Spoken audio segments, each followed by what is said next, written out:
What impact do you think this will have, his comments? Well, I think, the hope is that it will encourage more players who are not black to speak out about what some of the African-American players they're around have to endure. Because I think that at this particular moment in time, it's important to shed a light on why a Russell Westbrook would be so fiery at a fan in Utah a few weeks ago, or why others have found themselves in more innocuous confrontations, but confrontations nevertheless.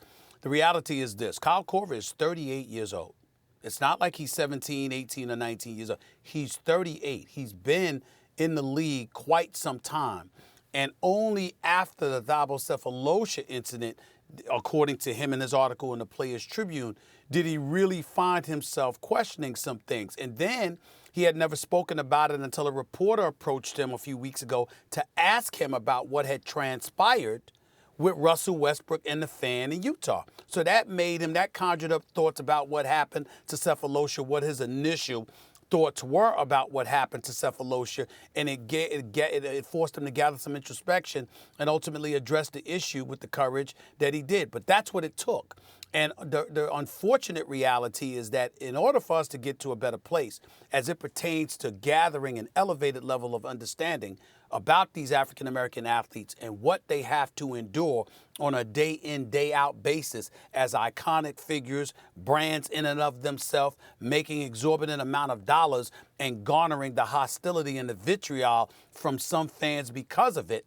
The reality is that in order to get to a better place, you're going to have individuals from the white community like Kyle Korver that's in the NBA community showing a willingness to speak out on behalf of their brothers from other mothers about what they're enduring and what it's like and how egregiously unfair it is. If nobody is willing to enlighten you about things, then where do you go? I mean, Dr. Harry Edwards said it best. I remember I saw on my email Dale Brown with some of the motivational stuff that he sent out a quote from Dr. Harry Edwards talking about silence is evil's greatest ally, because you got to speak up. You got to speak out about some of these things. And those white players in the NBA are clearly in a position to do so because they're running amongst those guys. They're making money themselves.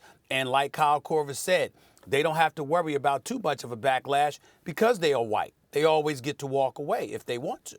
Look, this issue frequently breaks down along the lines of personal responsibility on the one hand, and like Charles Barkley, for instance, will bring that up and sometimes get criticized for it, talking about black people, African-American community taking personal responsibility, and institutional / structural racism and answers on the other hand. But it's always applied to African-American people, right? The personal responsibility. And by the way, there is a good argument. There's nothing wrong with for us all to think about personal responsibility as it relates to this stuff, nor is it a bad idea to talk about how we can change institutions and structures to combat the pernicious effects of racism. But it is interesting that it is always African-American people who are told personal responsibility, isn't it? Like Kyle Korver, good for him for standing up and saying something, and more white people should. And Chris Long, when he put his arm, around an African-American teammate, that is a good thing. The way Pee Wee Reese once did for Jackie Robinson, good for you, white players. But again, when you think about who caused the situation, right? Whose responsibility is it?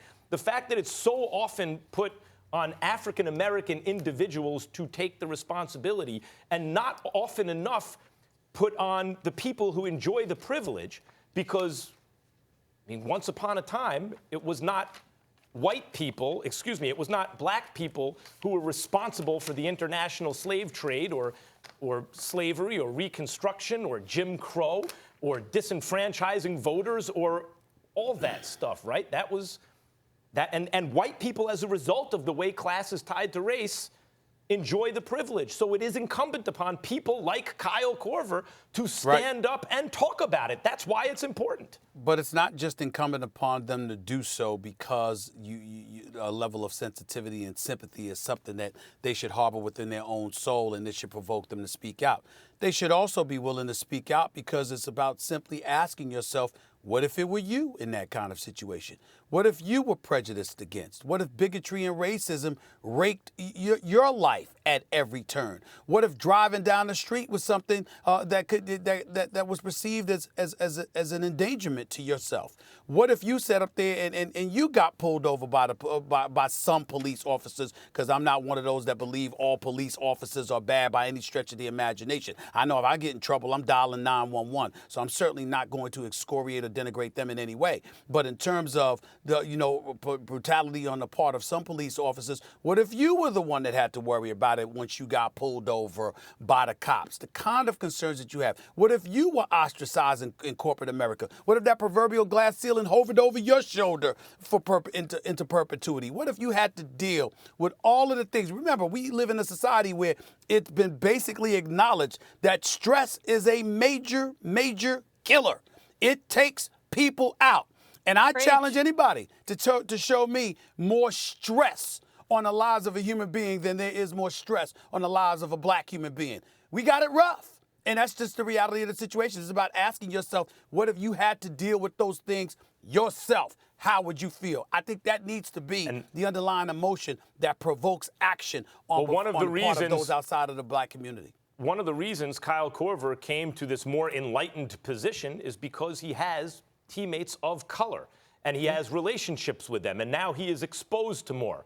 And Chris Long strikes me as someone who maybe already understood this. Nevertheless, put his arm around Malcolm Jenkins, right, at a time when it was really cut down, racial lines, divided by racial lines.